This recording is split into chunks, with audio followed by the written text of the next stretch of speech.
Every time I gotta walk outside.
Okay, so I apologize for being a little late. Me and the computer weren't playing well together. So I'm going to begin with our prayer in the name of the Father and of the Son and of the Holy Spirit. So this week's topic is I am a winner. Father, in the name of Jesus, I ask you to open my eyes to any hidden areas of fear in my life. Lord, your word says faith comes by hearing the word of God, and I will build up my faith today by reading your word and acting on it. Thank you, Father, for the hedge of protection that you bring in response to my faith. In Jesus' name, amen. In the name of the Father, the Son, and the Holy Spirit. So good evening, everybody. And like it says, as always, I thank you for the continued participation. And tonight's agenda is pretty simple. Introduction, we'll do our questions, then I'll do my responses. We'll have our discussion. And we're going to go right into the questions. So we were in 3 different books in the Bible for this week. So we had what, 3 Proverbs to look at. We finished up Joshua, and we started in the book of Judges. And and I think we finish up Judges next week, but if we don't, we almost finish it. But it was very interesting reading, I thought. So did anybody have anything in particular in the readings that jumped out at you? What did it jump out and say to you, and how is it impacting your life? Is there anything you would like to share? Anybody?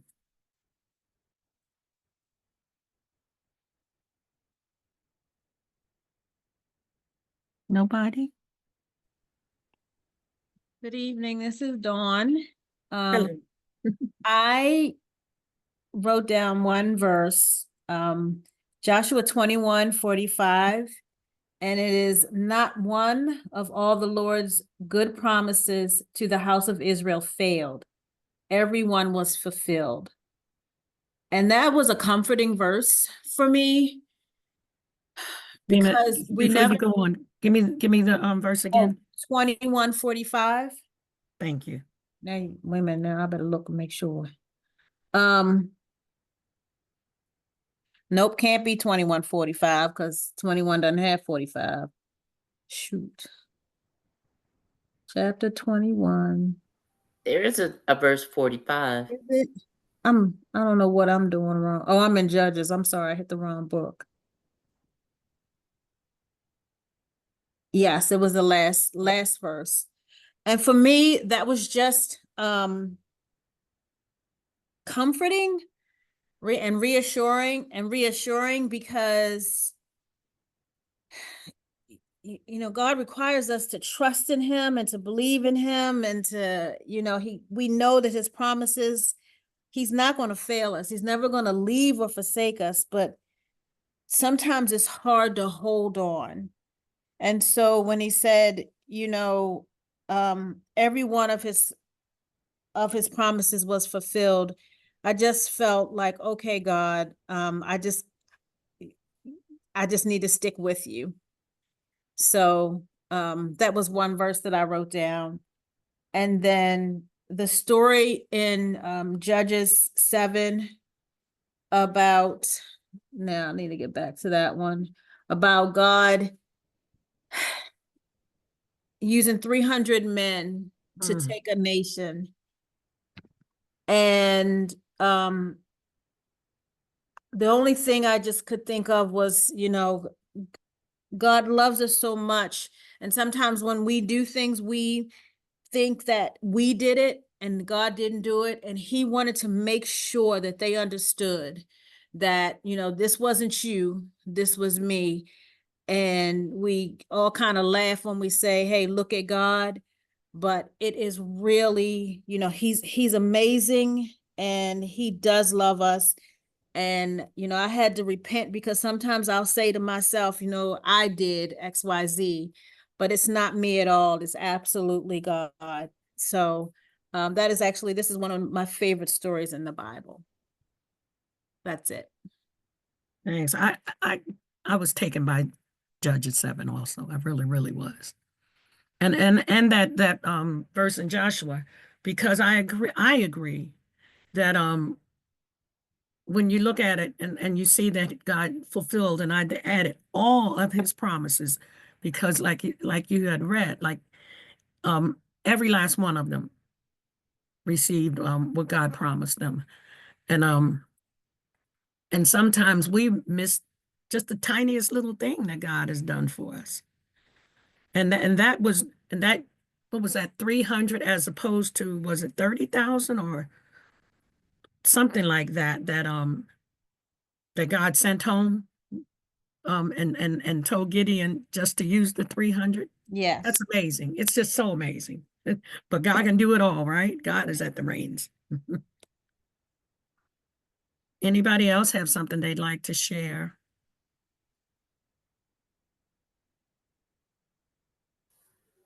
I'm looking at Proverbs 15. And throughout that one, because that's where I got caught up with, it goes back and forth, the wise and the unwise, the foolish and the unfoolish, the evil and the righteous. So it gives you almost every verse gives you the good and the bad. The one that sticks out with me, and I think about this at work, because a soft answer turneth away wrath, but grievous words stir up anger. Mm. So that reminds me of how at work I really have to bridle my tongue. I'm one of the oldest there. We have a lot of young people there. And sometimes I have to remind myself that, Deborah, you have to lead by example. You are older. You should be wiser by now. But sometimes it is a little hard. Their words may come off a little harsh, but then I'll go back and think about what I said and how I could have said it better. So it's not always is how it's said, but I mean how is what the words are, but how it's delivered, something like that. Mm-hmm. So that's a big one for me, is to work on my delivery. Because it's already a stressful job and you don't need more stress.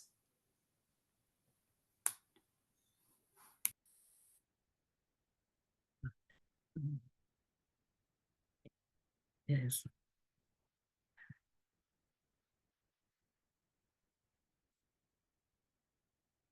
Yeah.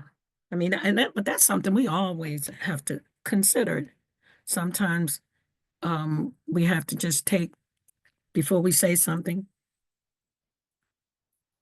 And this is what my youngest daughter's principal, house principal, when she was at Roland Park, would always say to me, if Brian would just inhale for a moment before she says something. So think before you speak. But it is something that has to be worked on, because we do things automatically that we are used to doing. And that's why he would put it like that. If she would just inhale.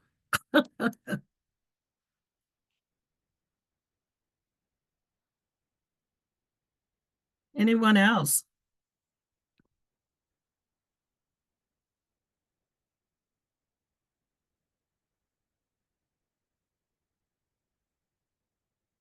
Okay, so when I go to mine, I might stir up a little thoughts and repeat some things, because th- I'm hearing things that's jumped out to me also.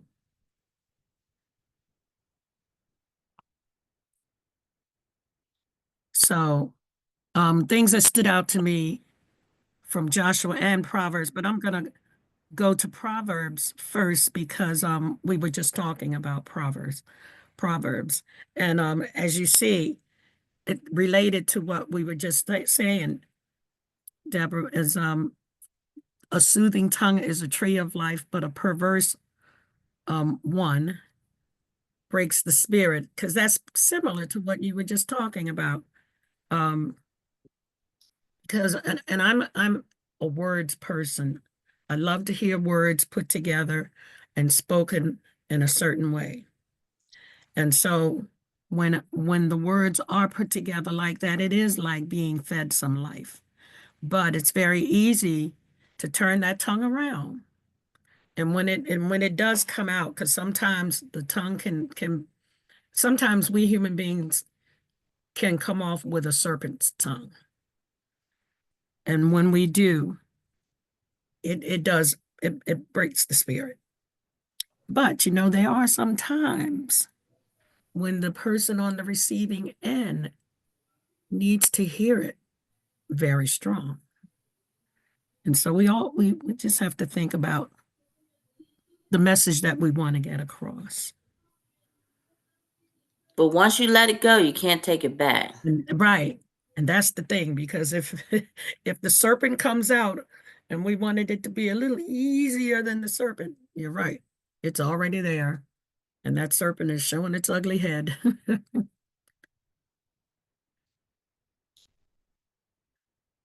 And the one, better a little with justice than a large income with injustice. And that right there is the story of my life. It's the story of how I raised my daughters, because we didn't have anything, but we had what we needed. We just didn't have a whole lot of extra stuff. And I can give an example. When I was teaching, and I was being sought after to become an administrator. And I said, okay, I'll take these classes. And I started taking the administrative classes. And as I was taking them, I was looking at things and thinking, because my income would have gone up quite a bit.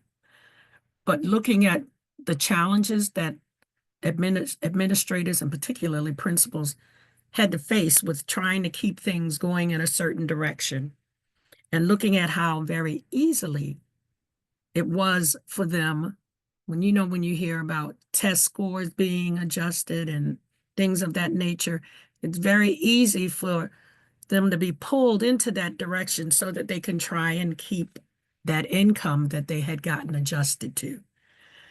And for me, I got to where I did not want to even have to face the challenge of compromising my integrity. And so I had no desire to be any more than a department head, because once you went past that, they were, I just wasn't interested in the challenges that they had to face, because like a principal's head is the first on the chopping block when the scores start going down. But and so that was a personal experience. So I said, I do better holding on to my integrity than having lost my integrity and got paid more. And then with that 1616, how much better to get wisdom? How much better to get wisdom than gold? To get understanding is preferable to silver. And so, it's similar to the other one. Money doesn't motivate me. I am not a crazy fool and would say, oh, I don't need money, because we all need to have money. We've got bills to pay.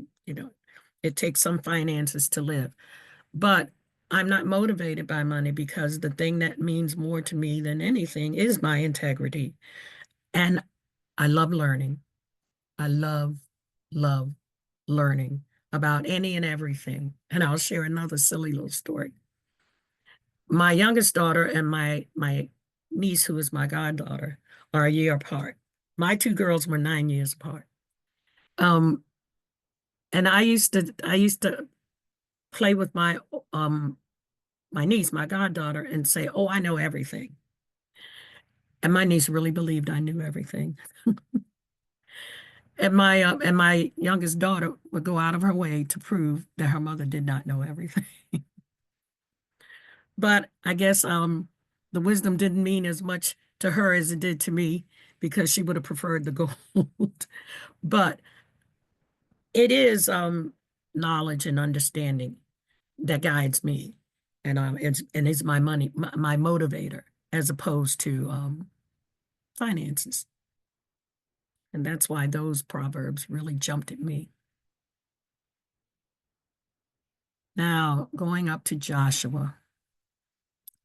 This is my summary. This is what I came to understand about Joshua, this person. Joshua was faithful to God. He got the land for the people by any means necessary by God. He didn't, because who was it? Was Don who was saying, we think that we're doing these things. We think that we're the winner, but it's really God. And that's where Joshua was. He seemed to realize and have a real good understanding that it wasn't him doing all this, that it was God. And he divvied out everything, the heritage, to all of them, and then he died. And when he left, just before he died, he left Israel when he did the covenant ceremony, which I thought was just so gorgeous. I loved it.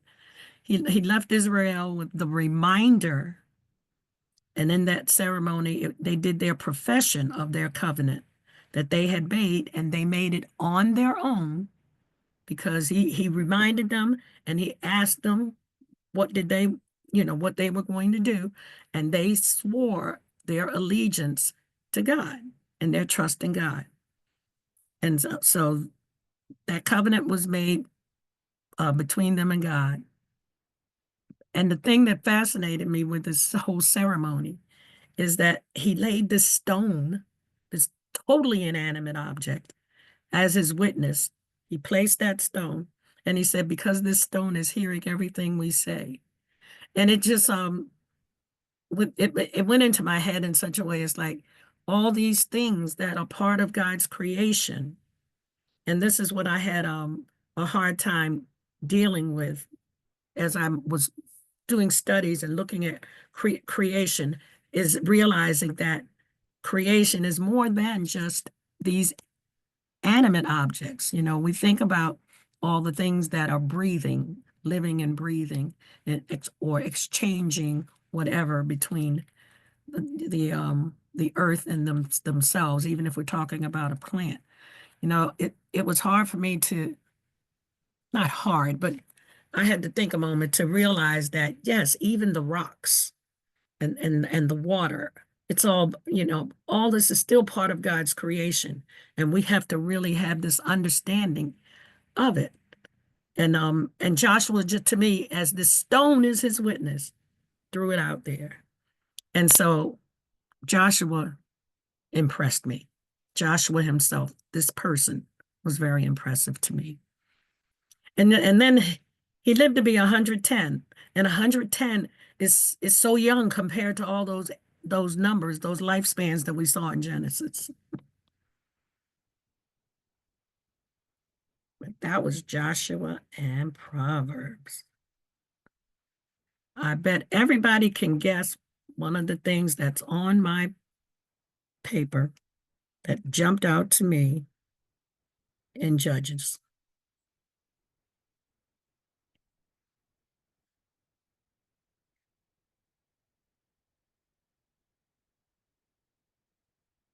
Look at my fourth bullet. Is anybody surprised by that?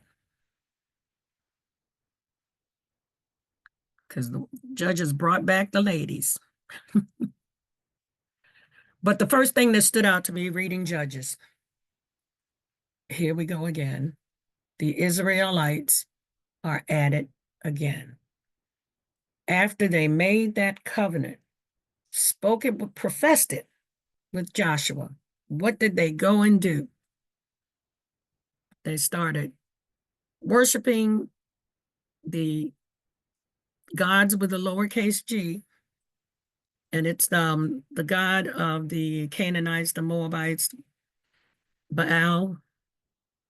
And it's like, don't you learn? Why do you do this? And when I was saying that sometimes the receivers need to hear something harsh, and I always question why did God seem to be so punitive? But he had to teach them, and they still didn't learn. And eventually, the only way he thought people would learn was to come and walk with us as Jesus, and we still didn't learn. Because look, we killed him. But anyway, the Canaanites kind of stood out to me because if you remember, they conquered so many of them, but in all these different little places, they were not able to dispossess some of those Canaanites. So they had to live among them. And it wasn't a large number of them, but it was enough for them to start letting go of their God. And then Gideon stood out like crazy because Gideon was quite a person. He was, to me, as impressive as Joshua. But the ladies came out. We had it was 3 women who really stood out. There were a few more, and we will meet some more because there are a lot of women that are spoken about in Judges. But the story of Deborah and her soldier Barak come out in Judges. And that is where I think Barack Obama's parents got his name. The woman Jael, which I think is actually pronounced Yael. She was quite something. And as I was reading her story and her the peg that went into his head, it made me think of this movie I watched yesterday, which surprised me that I watched it because Elizabeth Taylor played in it. And I never thought that she was this incredible actress, but this movie was pretty impressive. And she was a call lady, and this guy was jerking her arm, and she took the heel of her high-heeled shoes and squashed it into the toe of his shoe, and you knew that it had to be hurting his foot. And it was a competition between he and her as to who was going to give in the soonest, because he was holding on to her arm and she was pushing that shoe in to that heel into his shoe. But when I read that JL had put that peg into what was his name? I cannot think of his name. it'll come to me, but into his head, because she did it. She's in the story where it was the Midianite, I think. Um and and um and it went through his skull. That was pretty impressive. And then the nameless woman, actually, I don't think she was quite nameless, but the woman who slayed Abimelech, but she didn't actually kill him, but she got him, and he asked to be killed because he knew he was going to die, because he didn't want it to be said that he was killed by a woman. So the women were abounding in this beginning of Judges, and I like that.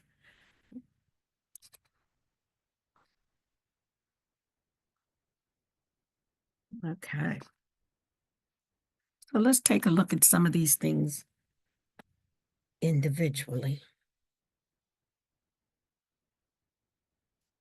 Let's see what people have to say. Miss Gwen, Okay. ladies, I was gonna everybody. say anybody can throw in.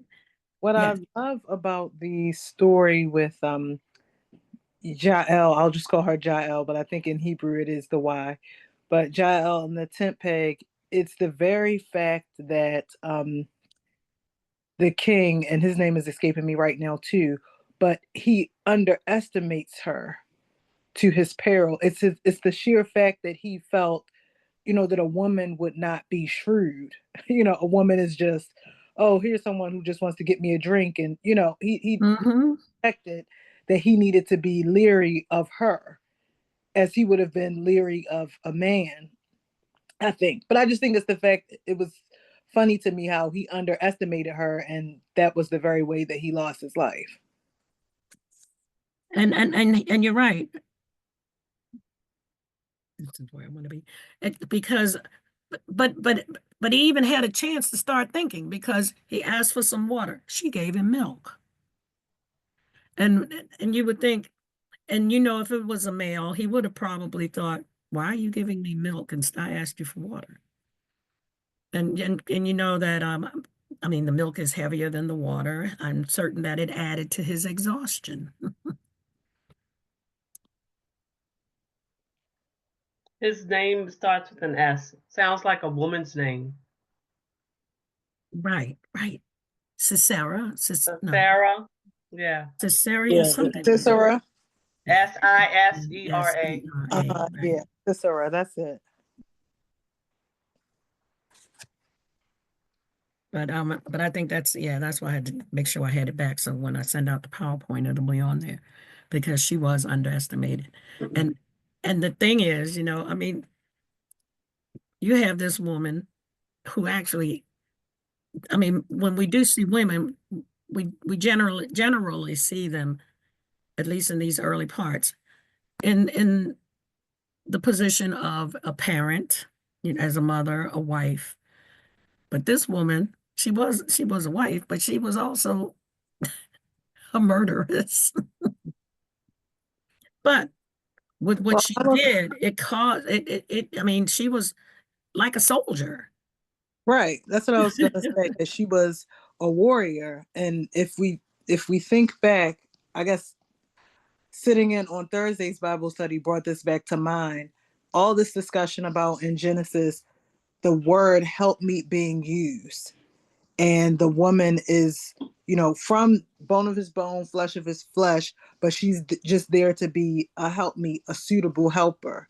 And then there are theologians and that say that word azer in Hebrew, Azer, that's used to describe what woman was to man, was not a helper in a sense of someone less than, not like a maid, or an assistant, someone lower in rank, but a helper in like someone who's more savvy, right? Like, and you need advice or you need support, and you go to someone who really has some expertise or has some quality that you might not have, like a helper, as in someone who's going to come in and shift things and help you to win.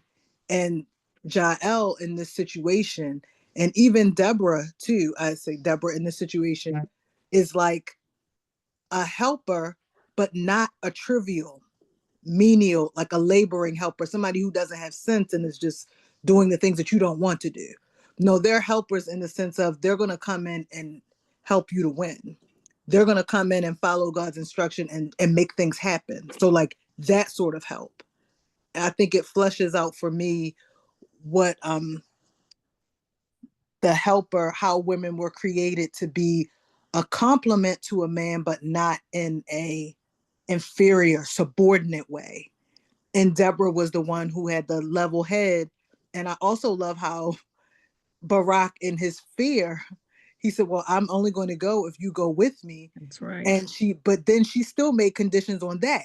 Like, not I'm just going to follow along and do what you're asking me to do because that's the only way it's going to get done. She said, okay, I'm going to go with you, but, and a woman is going to be the one to take care of this king. So still, she was not just being jerked around and told what to do and how things were going to go. Right. Deborah was, she was, and they gave her full credit for being a prophetess. And she was a leader, and she was a warrior herself because Barak was her soldier. You know, he was working for her. And he really leaned on her.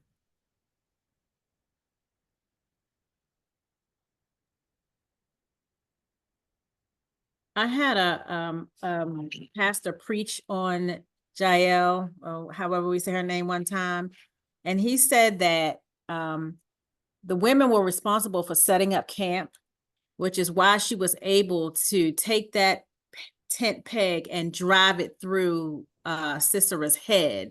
Mm-hmm. So she was not, and then in my Bible it says, you know, this is an example of God using ordinary people and things that they do ordinarily to accomplish his mission.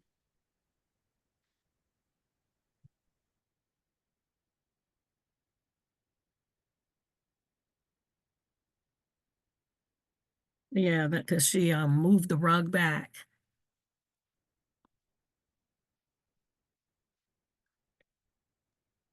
I That think and real important what you said. I know that's not what's in the reading right now, but the comment about just using the ordinary, using what's at your hand, like David, you know, when he was a child, David and the giant, and it's like, look, what do you have? You know, you have these smooth stones or you have the slingshot. You use what's at your hand. Mm-hmm. It's not always some grand, you know, something that's going to come. And just like with the Midianites, you know, the 32,000, you know, yes, you could do it that way, but God, most powerful and almighty, I can do it with less. You know, I can do it. I'm going to do it in a way that this doesn't even make sense for this to happen.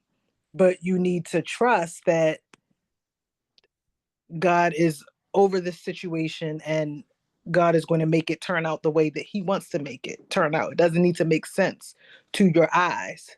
Just believe and move when he says move. The circumstances look bad. Okay. You don't feel like you have the resources, you don't have what you need. Okay.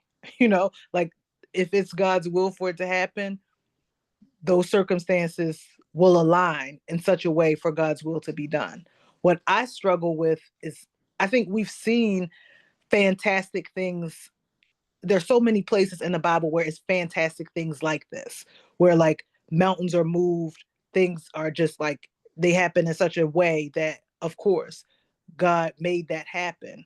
What I struggle with is when the fantastic is not necessarily happening in the time that I feel it should happen. So when nothing is happening because God intends for you to just wait, that's where I struggle with my faith. Like I was actually feeling a way about that before I got on the call because it's like, and I know other mothers who have adult children and children far older than my children are, but it's like when you've been praying about something for like years and it hasn't come to pass yet. And it's like, okay, like maintaining your faith when you don't see it happen in this fantastic way before your eyes with circumstances that don't make sense.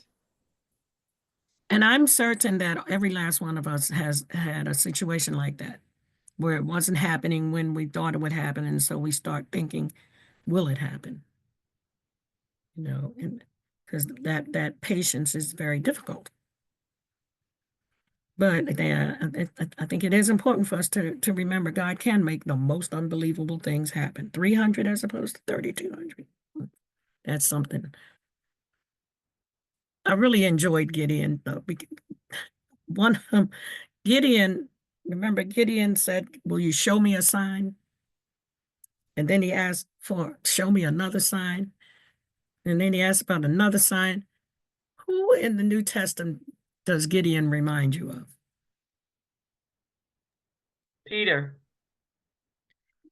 And Peter's not the one I was thinking of, but Thomas. definitely Thomas for me, yeah. But Peter, because you know how Peter is, because I didn't think about Peter, but Peter is one of those that because remember Peter would question things and he would believe. Remember when he was walking on the water, and then he doubted, and what happened to Peter when he doubted? He started drowned. right. He started to drown. So yes, I'm going to put them both down.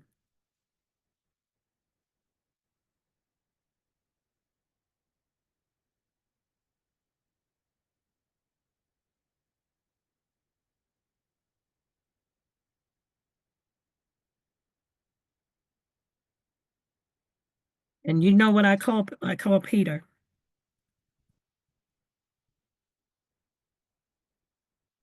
I call Peter every man. Because Peter acts like all of us. I love Peter. But Gideon, I mean, and you do see a lot of parallels as we go through between the Old and New Testament. And that's why I think it's so important that when people study the Bible that they go through both testaments, because there are some Bible studies that just only focus on the New Testament because they feel like we're Christians, this is our story. But as I say very often, people must remember to understand Jesus. You have to understand Jesus's mind. And Jesus himself was never a Christian. Jesus was born and died a Jew. And the things that Jesus did were what he learned from being Jewish. And so it's very important for us to understand what made him think the way he did. But the Jewish people didn't accept Jesus as the fulfillment.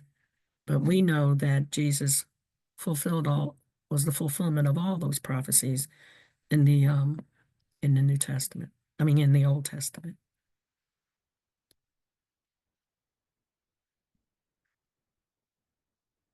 Okay, let me go back to the full screen. Before I leave the responses, is there anything anybody thinks I need to add? Looking about things that jumped out to them. Okay.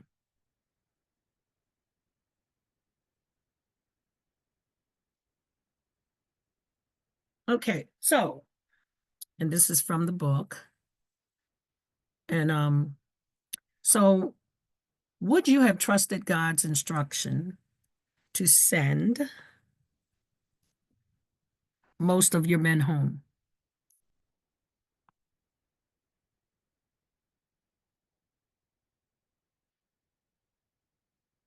Do you think that you would have been as good about it as Gideon was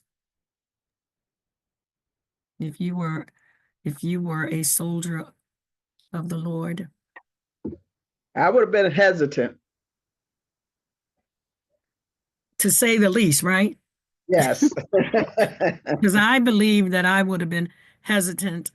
And if I could have been strong enough to ask for signs, that would have been a great thing for me, because I think that would have been feeling like there's no way that I'm going to defeat these people who have chariots of iron. Isn't that what they had? With only what was it, a tenth? No, that's not even a tenth, was it? Help me with my math. A tenth would have been 3,000. So that's a A tenth of a tenth. What's that? 0.0010? A tenth of the number that I had.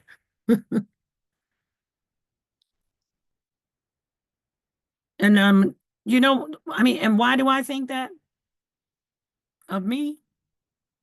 I think that's of me because I'm kind of like Peter. I'm like every man. You know, I do all those things that we all do. And it would have taken a lot for me to come around and say, okay, God, I'm putting it all in your hand. Like when I get in an airplane, because I don't like flying, but I will fly because I leave it up to God. Anyway, I stray. So everybody else feels that they would have been right there doing what God said with that 300? I think I would have, I agree with the previous commenter. In fact, that's what I wrote down. I would have listened because so many Bible stories, it's clear that the figure is being told by God or an angel of God exactly what to do. So if I knew that it was God or an angel of God saying exactly what I ought to do, then yes, you have to do it. But then from that point forth, I would have been like panicked, fearful, anxious, like not confident and sure that it was going to work with fewer people, which we know all over scripture. It says, you know, you get what you believe. Like you have to believe and you have to act in faith for something to happen. So, you know, my shakiness, I guess, would God make it happen in spite of my shakiness? I don't know. This is something I pray for as I age, that I develop that bold, crazy, like ridiculous faith of my grandmother. My grandmother's my great grandmother, my favorite prayer aunt. And it was situations where I would remember, like, you know, family chaos, like the details don't matter, craziness happening, like all hell breaking loose. And they would be like, absolutely not. I declare and just like speak something that's like, are you paying attention to what's going on? Like that doesn't make any sense. How is that going to happen? And sometimes it happened exactly like it said. Sometimes it, like they said, sometimes it happened, you know, after some time, but just the way that things didn't seem to shake them, or at least from my younger eyes or my childlike eyes, it's like never for a second did they conceive that it wouldn't be fixed, that it wouldn't be righted, that it, like they didn't fret and worry and doubt, I feel like, the way that I do where I am, you know, at this age. And I'm trying to, like, I've got to get myself together better than this because my kids are getting older and things are starting to happen. And like, I want that, like, not just saying it, but honest to goodness, like believing in faith that it's going to be done, it's going to be fixed, the situation will turn around, so on and so forth. I still hesitate. Even I'm saying still inwardly, it's just like, I don't know yet. I personally share that. And I'm a whole lot older than you.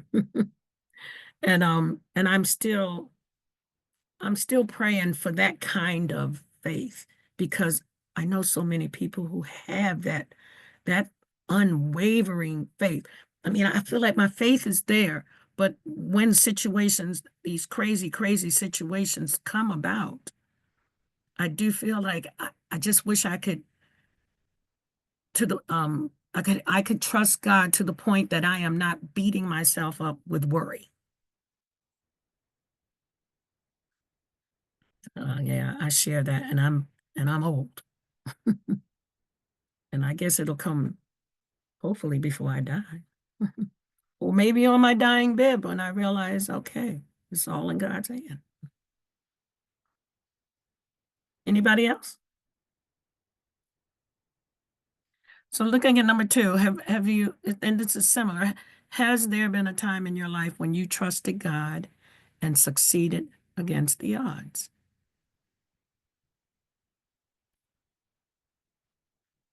Anybody have a time that they would like to share? Because you might have a time when it happened that you want to hold to yourself, but you can think about it and hold it pleasantly to yourself. I think in life, I was a single parent raising 2 kids and stuff. And it was always things like you said, you didn't have things, whatever. But with as little as I had, I've always been able, because of God, have food on the table. We never had the lights turned off. The rent was always paid. And all of that was because of God, the people he put in my life to make it easier for me and make things happen for me. I know, I understand that because I have shared some of my stories because I didn't make any kind of money, and but I managed to keep the kids they didn't have all of the latest gadgets and this, that, and the other. But God helped me find the things to do. The library was our best friend. We got all of our entertainment from the library, and and God led me there to discover these things, and we found all these ways. God really taught me how to rob Peter to pay Paul. I learned how to do that very well. But like you said, the light stayed on. There was always something to eat. I had my vehicle. I got my first car in 1982. In 1982, it was a 1969 Pontiac Le Mans with a big old gash on the side. I paid $150 for. It was my first car. I kept it for quite a while. And my car, I would go up in the in weather like we have today, because back in those days, the cars didn't start up in the morning with this kind of these frigid temperatures. And people would go up to their new cars and try to turn it over, and it wouldn't turn over. And I would go to my old beat up, ugly car and turn it on and go to work. So, I mean, God definitely took care of us. So I really understand what you are saying. Anybody have odds that they would like to share? Because I do have another story that I'll share. In 2011, May of 2011, I was diagnosed with breast cancer. I had surgery in June. I went through chemo in July. And just when I think, I beat the odds, I was good. November 2011, I had a pulmonary embolism. So a blood clot that possibly started from the surgery I had in June had worked its way into my lung. And had I waited one more day, I would not have survived the next day. So I'm thinking of 2 major crises in 1 year, in less than a year. If that ain't nothing but God, I'm telling you. it's nothing but God. So I am going on 14 years cancer free. Congratulations. And thank you. But boy, I just 2011 was one of the most trying years in my whole 61 years of living. And I'm still here. So I trust in God with everything, from the smallest, minute thing to the more serious things in life. I have to put in God's hands, because he has truly shown me that he is merciful. He will show you grace, and he is a healer. Wow. Thanks for sharing that story. Wow. Miss Gwen, Yes. good evening. Came in late, but I'm listening. That's But Lori, right? it's Lori, yeah. And thank God for you, Deborah, that God's got you, and he's going to continue to carry you, and with whatever you go through with your health, you still here. So he has a plan for you. But my own personal thing, and I have to go back to it because it is what it is. In 22, when the tree branch fell on my arm and broke it, that was traumatic because it almost hit me in my head. And I'm like, oh, it's a reason for everything, Lord, but you spared me. And then 3 months later with the car accident, and against the odds, to me, the odds that I should have been gone. I mean, that's not me to say, but I feel that based on what occurred with it flipping over and everything like that. And I just I can't explain because it's a personal thing, but I really just can't even put it into words. That his grace, but he just felt worthy enough to spare me. Not that me as a sinner, but he just saved me by his grace and his mercy. And I didn't call out. I wasn't thinking about my children at the time. I just thought I was about to leave here. But I had to call out to him because he's the only one could keep me at that moment. And he kept me. And I'm just so grateful. I just can't even put it into words because it has changed me in a lot of ways that I can't even explain to a person. And maybe they can relate to it based on what they went through, but it's different for everybody. But It is different for everybody, but we feel God's grace through other people's situations too. Because Lori, I remember when you went through that. And I remember when you shared that story with us at church, and I gained so much from you sharing that story because it was like God was definitely sitting beside you in that automobile. he was, and people say, "Wow, that was a rough year for me." And then I thought, no, it wasn't a rough year because I'm still here. It would have been rough if I would have been gone or in a state of, physical disabled in some way or mentally disabled. So it was a year of an experience, and it was a year that just drew me closer to him in a way that I guess only him and I know because I can't put it into words. And I don't know, maybe I'll be able to put it into words and explain one day to somebody, but I just can't. You just did. Yes. Did I? You just did. And Uh, and thank you for your kind words, but it changes your perspective on life when you go through those kind of crises or medical emergencies, whatever they are. And it does change your perspective on life. You don't sweat the small stuff anymore. mm, mm, And you see the beauty in anything and everything. And you appreciate more.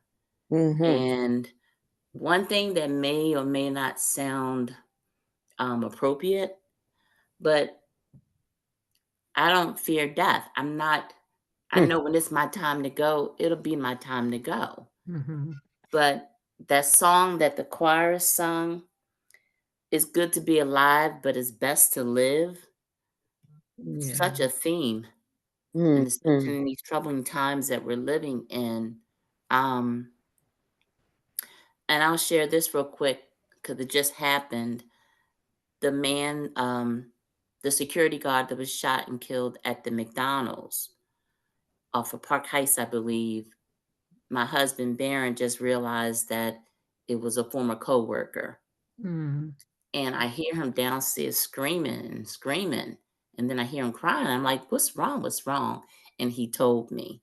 So and he said he just recently saw him at a Home Depot, Mm. and now here this man is dead, while trying to make a living to support his family. And if I'm not misunderstanding, is a possible young person that shot and killed him. So I just try to share that you just can't sweat the small stuff. Enjoy life while you can because you never know the hour or the day. And That's thank you, so Lori, for true. your story. welcome. Thank you for yours. Thank you both. Yes.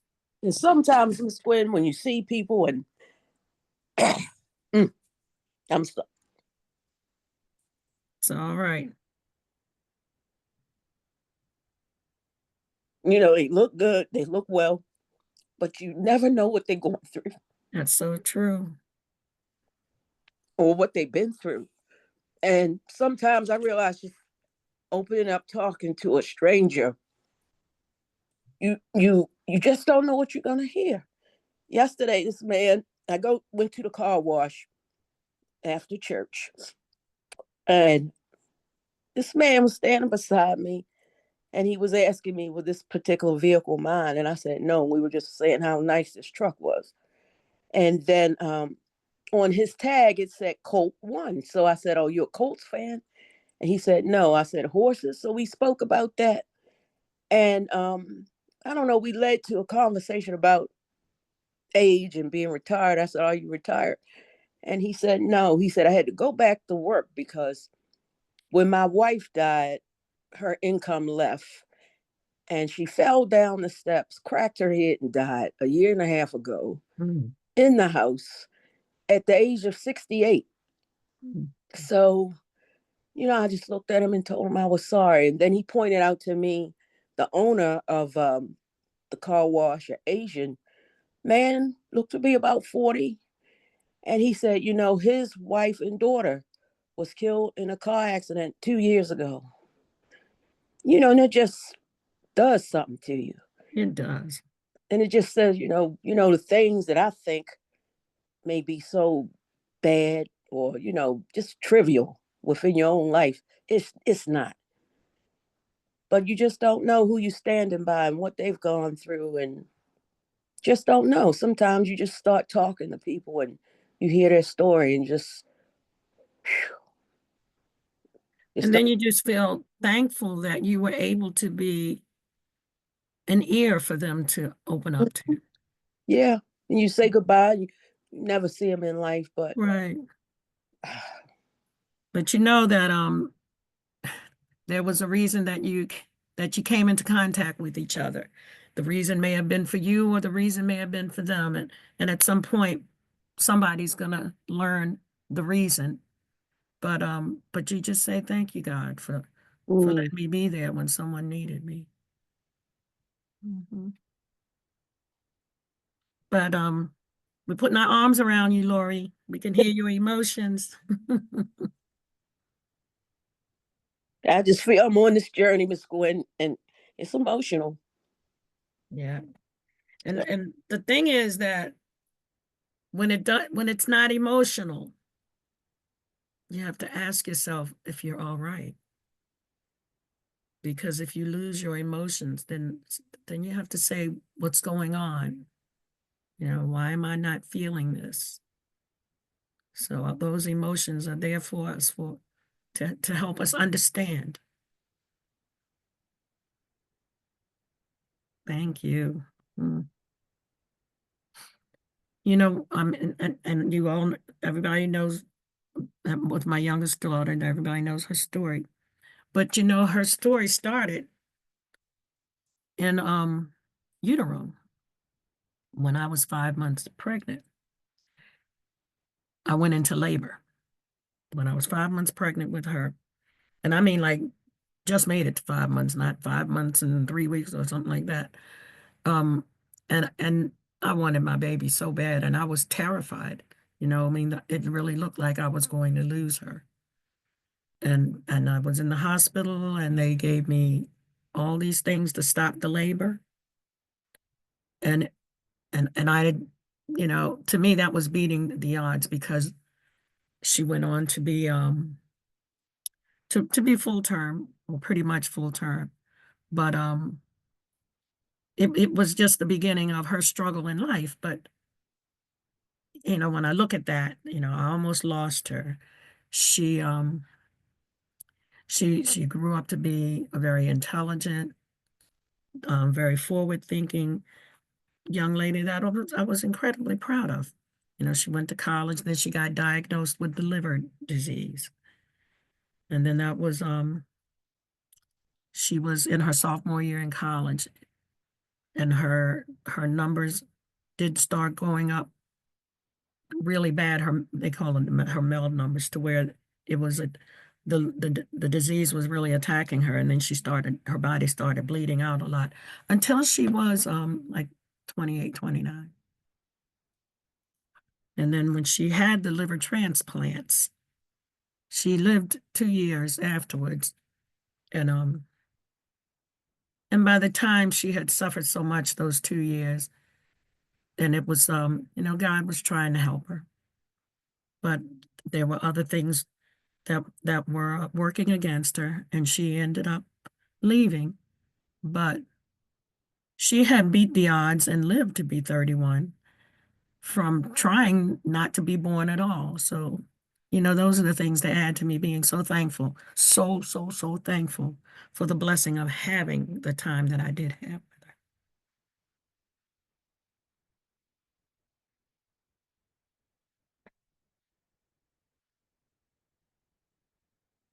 So when God tells Gideon, and then that's looking at the verse, to go to his enemy's camp, what happened? Because remember, Gideon was nervous about that, wanted his signs, but God said, go to the enemy's camp. Mhm. And so why do you think God told him to go to the enemy's camp? And he's already cut down his the number of soldiers he has with him. And I think somebody alluded to it earlier.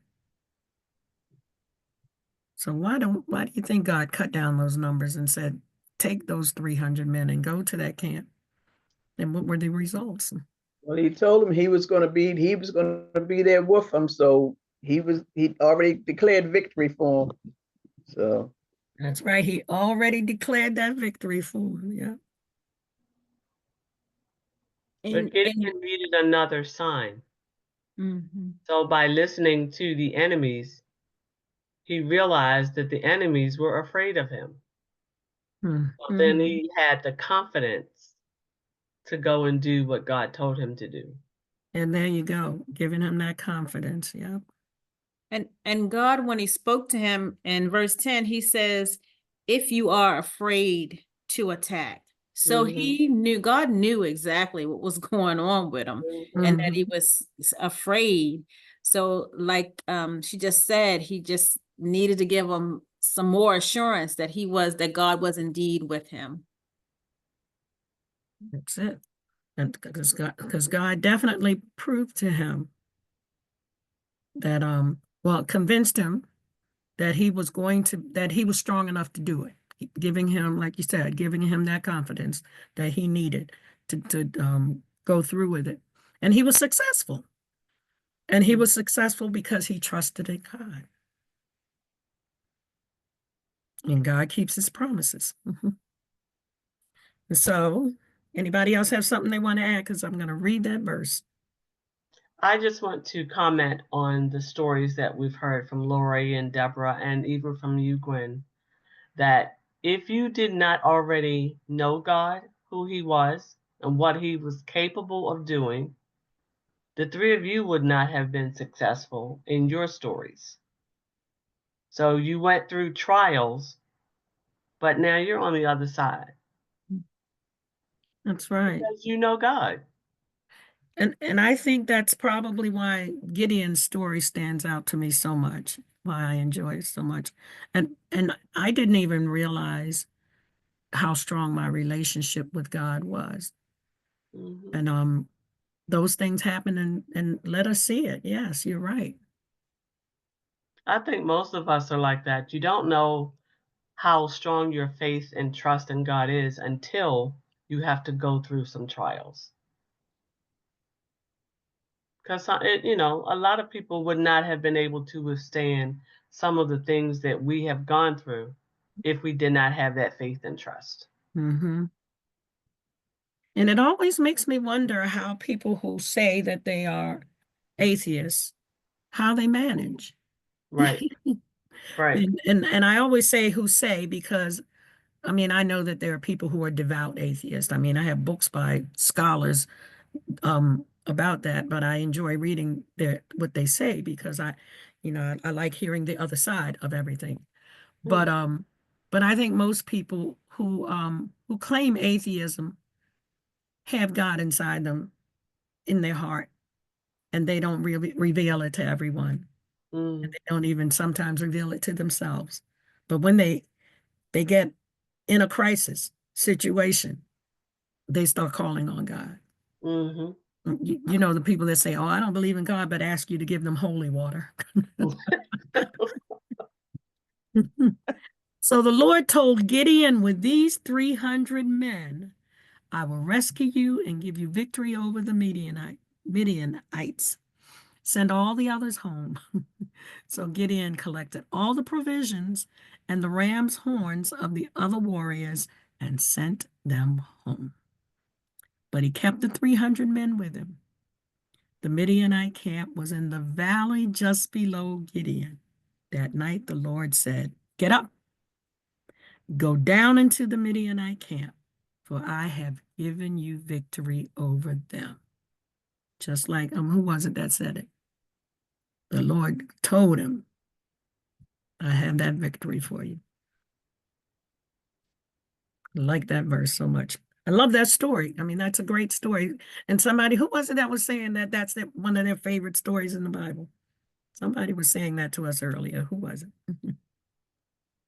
it? It was me, because I'm always amazed when God takes our little and makes it much. And that's exactly what he did.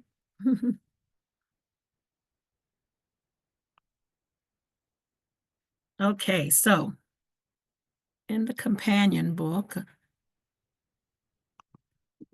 these questions came up. Let's see, and let me keep up with things. So in Joshua 17, oh yes, the daughters came back. And they were protecting their what God had given them. And remember, I said the ladies abound and well, in Judges, but the daughters were back. And remember the daughters of Zelophehad, who wanted to make sure they received their inheritance. And Joshua made sure that they got their inheritance. And when he was going around at the end and making sure everybody got what they were supposed to get,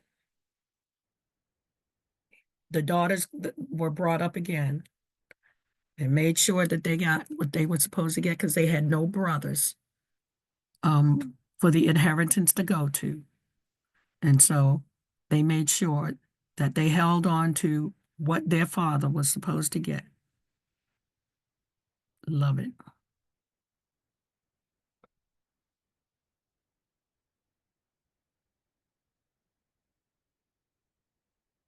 And then this other one. So how did God ordain the Levites to be taken care of by the larger people of Israel? What was God making sure of with those Israelites? Anybody remember?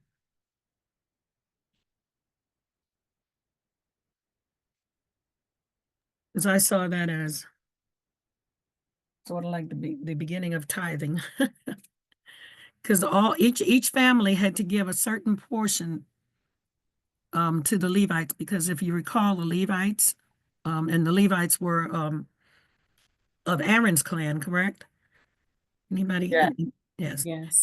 And they were like the priest, and so they didn't get an inheritance like that, like the others. But each one of the other tribes had to give them a small portion to make sure that they were looked after. So to me, it was almost like the origin of tithing. They assigned them 13 cities. Yeah, it was 13. I couldn't remember the number. 13 cities. They were supposed to be looked after.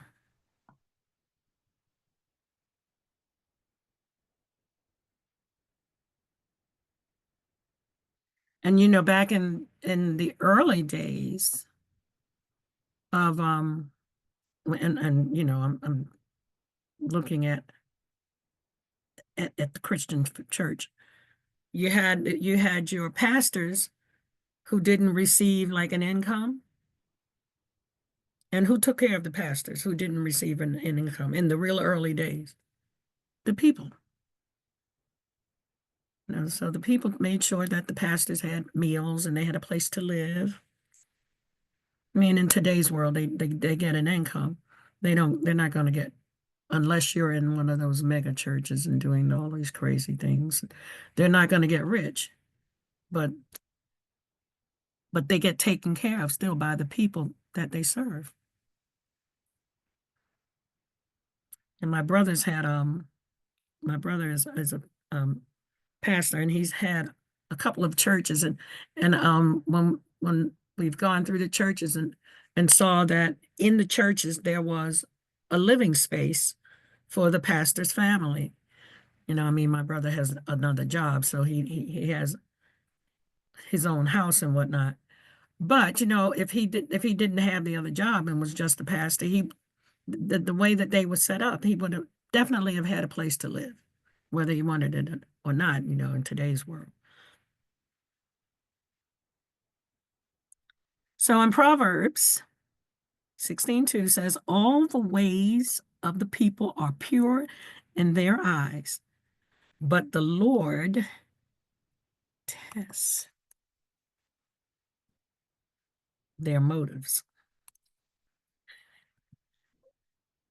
Anybody want to, wait a minute. Anybody want to connect that verse with being a winner?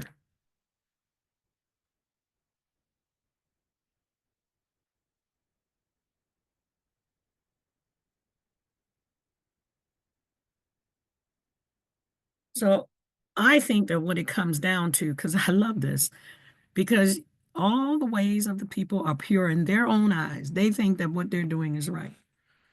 But the Lord is going to test whether it's right or wrong.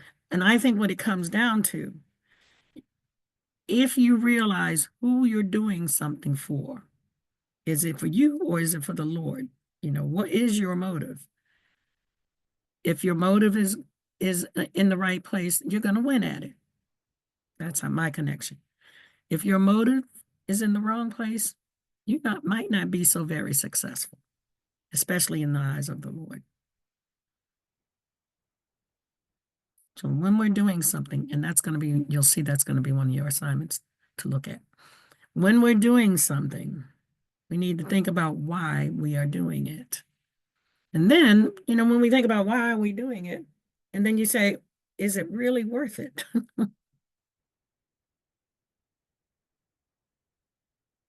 And this one is another one that I really like. In Judges 2, a whole generation is unaware of all the Lord did for their ancestors. Have you seen this in the world today? Anybody want to make a comment on that before I start running my mouth? Yes. Coming from a retired teacher, knowing this is Mildred, knowing how children used to be, how we used to be in schools, and how children used to be mindful of the elders and respectful, and all of that's out the window. It's like this generation has its own agenda or something. I don't know what it is. Well, a lot of it has to do with the media and their influences. But it's like with all of these influences, they don't have that foundation, that godlike foundation that they're being taught at home, if they're being taught at home, or if they're going to church, or they're being exposed to the word. It's like they're oblivious to what happened in the past, even when it comes to just society, period. They're oblivious to the fact that our ancestors worked hard to get us freedoms to do different things, and this generation is just messing it up. It's like they don't remember. They either they don't remember, they don't know, or they don't care. And that's mind-boggling to me. And so, you know, I went in that similar direction. And I think that and you know, and so definition of a generation from my perspective, because like I've said, my bachelor's is in biology, so mine is a biological definition of a generation being from birth to reproduction, to reproductive age. So that's about, with humans, a generation is about 15 years. And so, and this the things that they're exposed to is so incredibly different from us and our ancestors.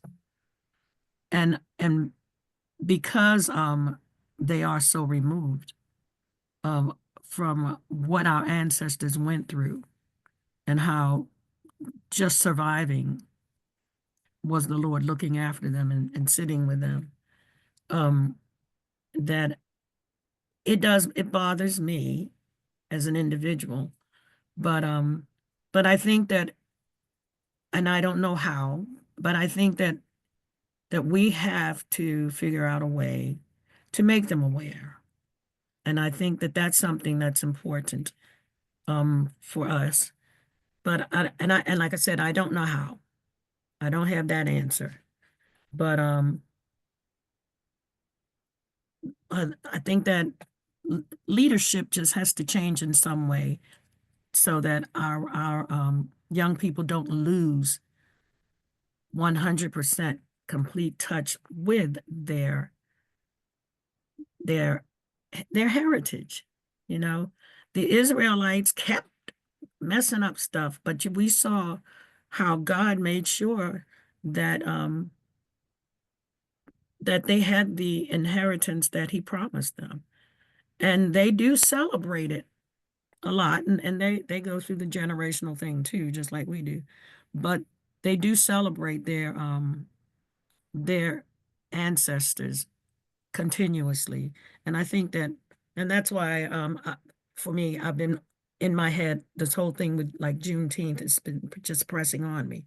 I do think that we have to celebrate things like that bigger than what we do.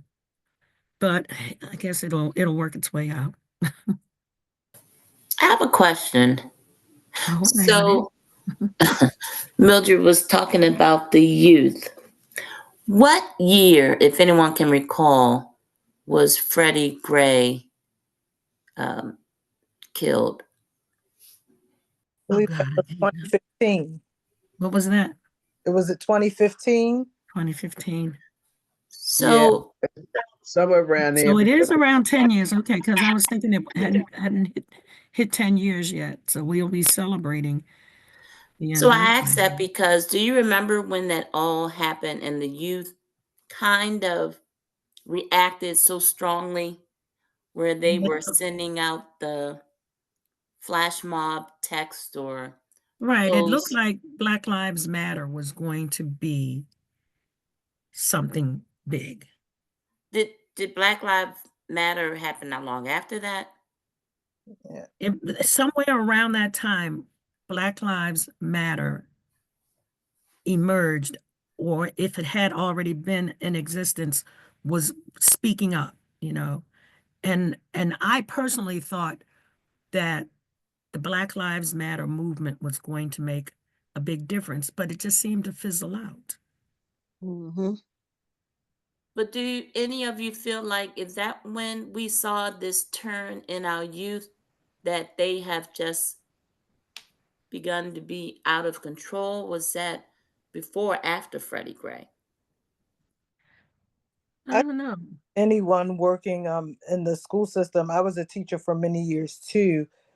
The year of Freddie Gray, when all that stuff happened, that was the year I was pregnant with the twins. And I remember how on edge the city was. Baseball games were getting canceled. We were getting emails. I was in the archdiocese schools that last year, and it was literally like, you can't take the kids outside for recess.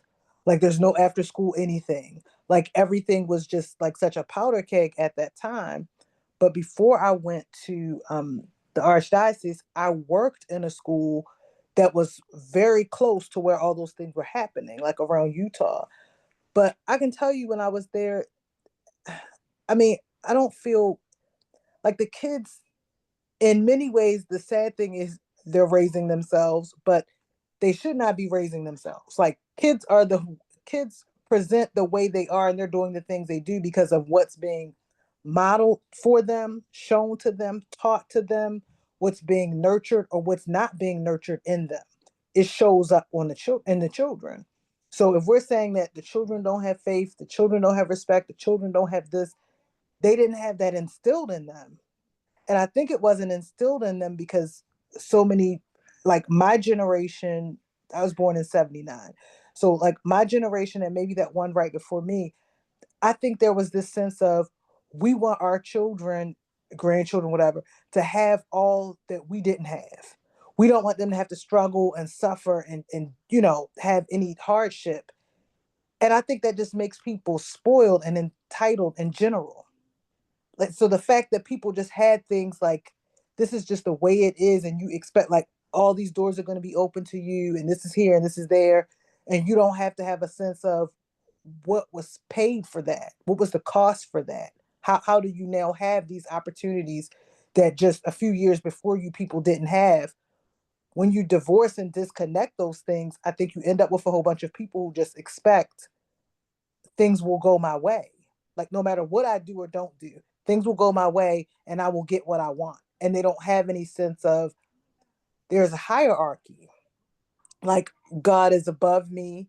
And because God says I need to worship I mean, not worship, but I need to respect and honor my parents and my elders, I'll do so. But like, I mean, these things are not our nature, because I think human nature is to be selfish.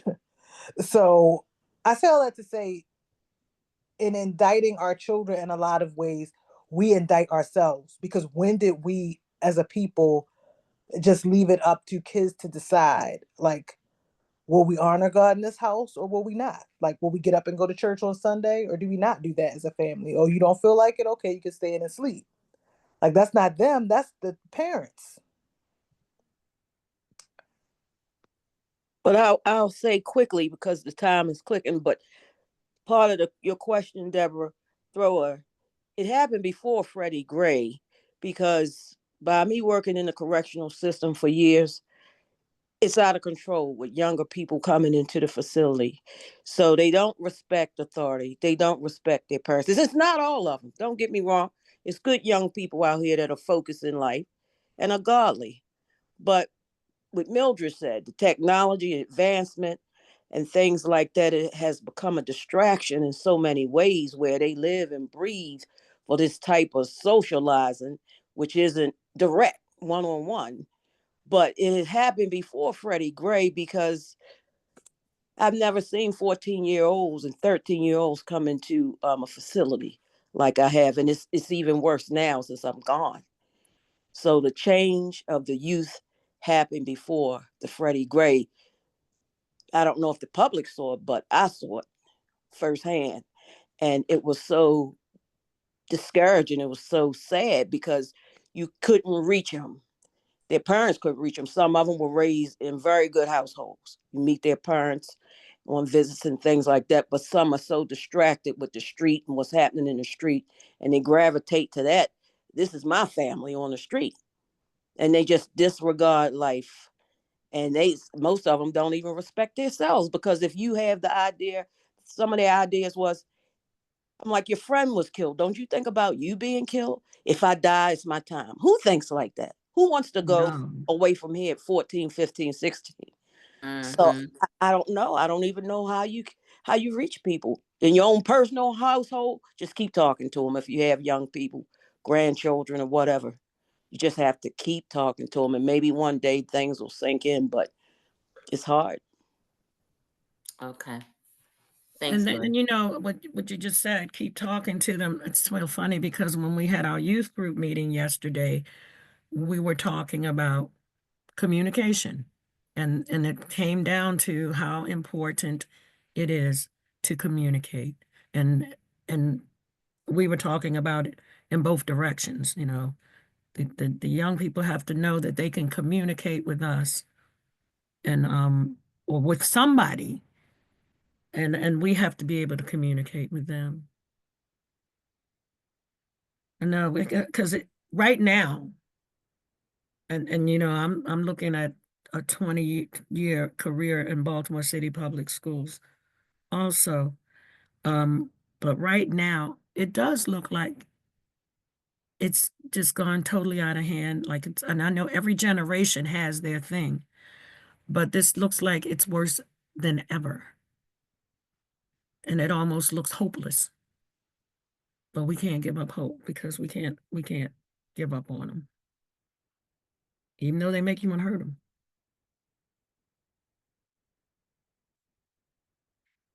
Anybody else have a comment? Because I know it's getting late. I don't know what I just did. Oh, because my screen got different. Okay. So I'm going to leave the additional questions for you to look at in the when I send you the PowerPoint.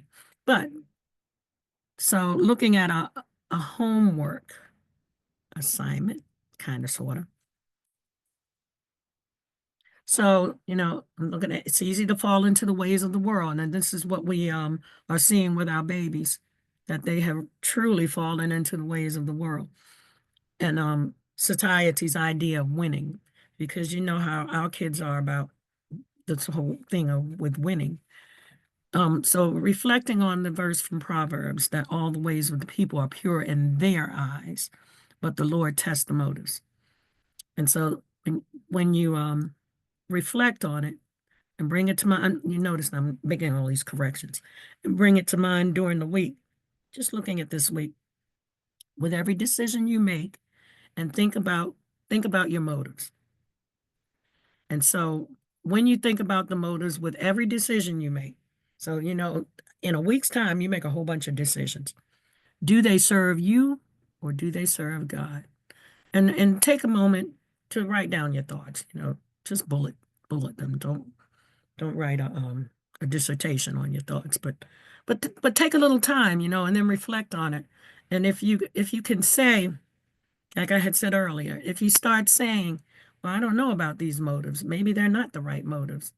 If you can think about it, you might say, is it worth it? And you might change the direction that you go in. So that's kind of like homework. Okay? Oop, I got a minute. And so would someone read our closing prayer? Can I read it? Yes, please. God, I declare that wherever I go and whatever I do, I am a winner. Lead and guide me to walk in my victory with confidence and integrity. Amen. Amen. Thank you. And for me, my key word there is integrity, because that's so important to me as an individual. And I can hold on to it with God's help. Thank you. Mhm. Thank you, everybody. All right. Good night, Good everybody. night. Bye. Thank you. Good night. Good Good night. night. Good night.